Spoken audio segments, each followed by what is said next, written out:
Kapag ninais ni Allah na papasukin ka sa paraiso at di abot ng iyong gawa ay padaanin kaniya sa pagsubok. Sinabi ng propeta, sumakanya ang kapayapaan. Katunayan ang isang Muslim, kapag itinakda sa kanya ni Allah ang isang kalagayan na hindi abot ng kanyang mabuting gawa, siya ay bibigyan ng pagsubok mula sa kanyang katawan, kayamanan at mga anak, pamilya.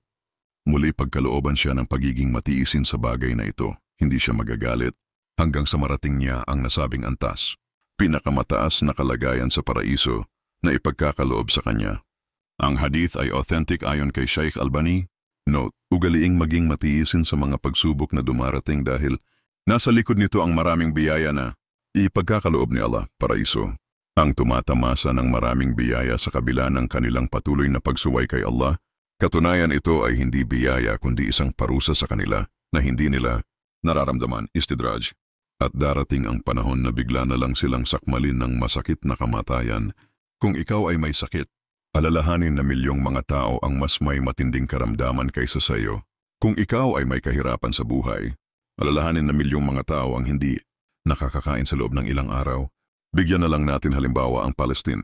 Kung ikaw ay walang anak, alalahanin na milyong mga tao ang walang asawa, walang pamilya at walang kamag-anak. Ang taong mapuot sa pagsubok ay kapupuotan din ng Allah. Isa sa kalamangan ng mahihirap ay mauuna silang papasok sa paraiso ng 500 years, bago ang mga mayayaman.